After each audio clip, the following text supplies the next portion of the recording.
Hey everyone, welcome to the channel. I know it's been a while since I've done a long form video, and I will apologize for that. Having a newborn baby and trying to make some extra money, it hasn't really been very good for me. I can barely make shorts. You've seen I made a couple new shorts in my truck while doing deliveries lately, but that's besides the point.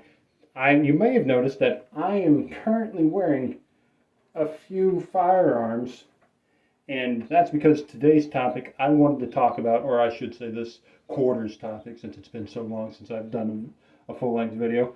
But I wanted to talk about holster placements. If you're going to carry, I would recommend you get a holster. There are clips that you can attach to your firearm, but I wouldn't recommend them for the same reason I wouldn't recommend pocket carrying without a holster. I can't even get into this pocket. I don't like using the clips for the same reason I don't like just putting a firearm in your pants without a holster, because what if something gets in there? But that's just me. Either way, the clips aren't for me. The same way, just shoving it down the pants or putting it in your pocket, because you're going to get stuff to interact with the trigger that you don't want to interact with the trigger. Now, besides pocket holsters, I also don't have any off-the-body bags. They look like fanny packs. I wouldn't recommend strictly using them unless you get one that looks just like a fanny pack and it just stays right here on you. If you do, that's good. It's great for concealment. Otherwise, it just screams the same thing as carrying one on the hip. Hey, I have a firearm. But it is good for storage. You get all your stuff you need right there and then. You can also put in a first aid kit. Although I will say the off-the-body bags do work better for women, because a lot of women do tend to carry purses, and they do make specialty carry purses that have a compartment for the firearm. Just reach in, pull it out, and there's a holster in there. I think those are great. And belly holsters, I don't see the point in, really. Stomach kind of naturally moves and whatnot. Maybe a bit less if you put on a couple extra pounds. But the whole point is you want your firearm stationary and on a potentially undulating part of your body. I don't see the point in it. Now, on to the holsters and positions that I do have physical representation of that I can show you. First of all, my personal favorite for style points, at the very least, for carrying is the shoulder holster. Keeps everything up off of your belt. Have little suspenders to keep it in place. And I just think they look great. Great storage capacity for extra mags, or if you're carrying revolver speed loaders. And just all around good and easy to get to. Next up, we'll talk about the driver holster. It's a cross-draw holster. Sometimes they're pointed down, sometimes they're just sitting here. It's basically so you can take your dominant hand and reach across your body, grab your firearm, and have it, and you're good to go. Next, another good choice is on the waistband holsters. It's kind of the standard, your cowboy style. Easy, iconic. Good quick draw. The one drawback to carrying like this is you're breaking a natural plane. Like with the cross draw holster, you're not really breaking the plane to draw it.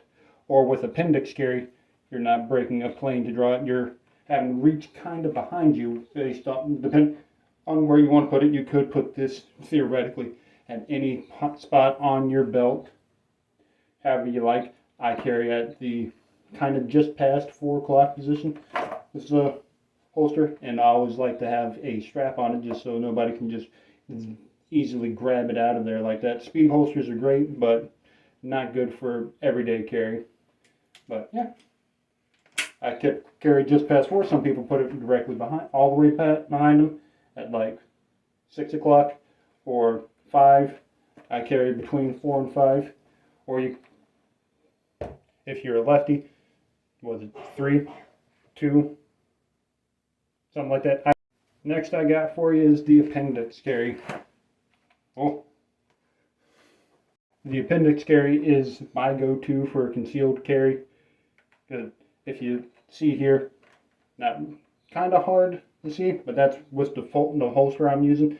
If I was to switch it up to, so if I switch out my Falco holster with my Gearson 1911 and then go to my Crossbreed Reckoning System holster that I use for my Rock Island 1911, the Rock Island 1911 and several other holster brands, but not all of them have this little claw feature on them. This claw feature actually helps push out your belt and pushes the firearm further into your abdomen, we'll say. Pushes your belt out, causes the handle to kind of go back into you so that it fits the body's curve a bit more naturally and removes the printing that you saw with the Falco. I love the Falco, great, but if I was to recommend a concealed carry holster, I'd definitely go with the Crossbreed. It is just a bit more comfortable, and look at that, printing gone.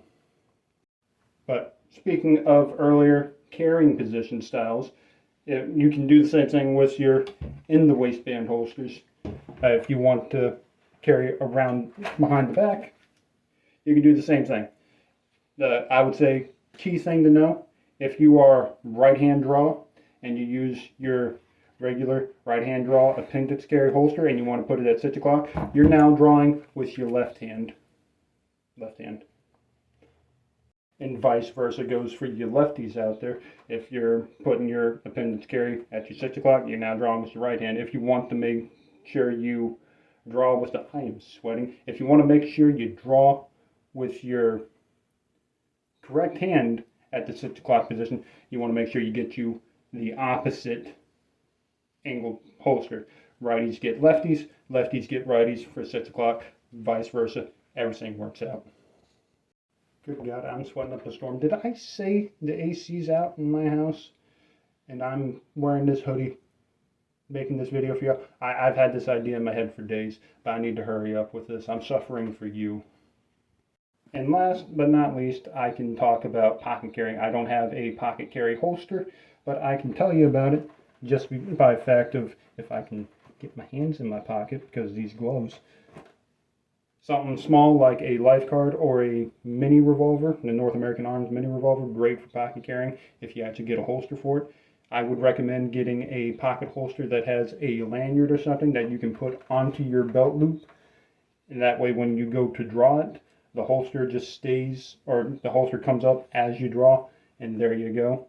The life card, you don't really need that. The firearm itself is its holster. It takes itself. When you deploy the life card and you want to put it away, you just kind of fold it back in itself and put it in your pocket. You're good to go. Moral of the video is, don't just take your firearm and shove it in your pants or your pocket, because you're going to wind up, and that's no good. I can recommend getting you a Falco holster based off of their sheer variety. They have about any and every style that I can think of, and you can put whatever attachments you want on your firearm, and they'll custom make the holster to fit for that firearm. Like, I went on their website. I used to have a Solo Fish, and they were doing the drop tabs for everything. They had every single kind of light laser combination or singles just off rip. I just loaded up my Gearson and then selected the light and got the holster that worked best for my budget for it. It was about 89 bucks, if I remember right. The A121. I'm trying not to have a heat stroke at the moment. For comfort for appendix carry, I can't recommend the Crossbreed Reckoning System enough, especially with the little claw feature on it. I love it so much. I have two, and they're by far my favorite holster to carry just because it's so comfortable. And the retention on them is pretty good too. It's got the little screw retention. That's the wrong side. Right in there for both the magazine and the firearm. I just love them. The cross draw holster I have is from David Boulard. I have trouble reading this.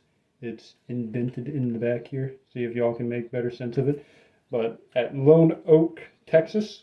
Found them on Etsy, and it's a very nice holster to remember my grandfather was. Grandpa, last thing Grandpa had for me goes in a very nice holster, and I love it dearly.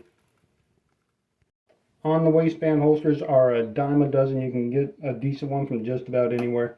This one in particular is off of Amazon. My reading skills are not good enough for me to pronounce this, but Bianch, 111 Coyote, Smith & Wesson. Well, either way, it's nice. Get them just about, or on the waistband holster from just about anywhere in whatever thing you can put them in. Again, I do like Falco, and I do like Crossbreed. Recommend Crossbreed for in the waistband for comfort, Falco for sheer options. Alright, and that's about all I got for this video. Check out my page for a poll I have going. In November, I plan on getting a new acquisition. I got a couple options. You can recommend your own option in the comments and vote there as well for whatever firearm is in the comments, and I'll count it as part of the poll since I can only do 4 at a time. And yeah, subscribe. Y'all be safe out there.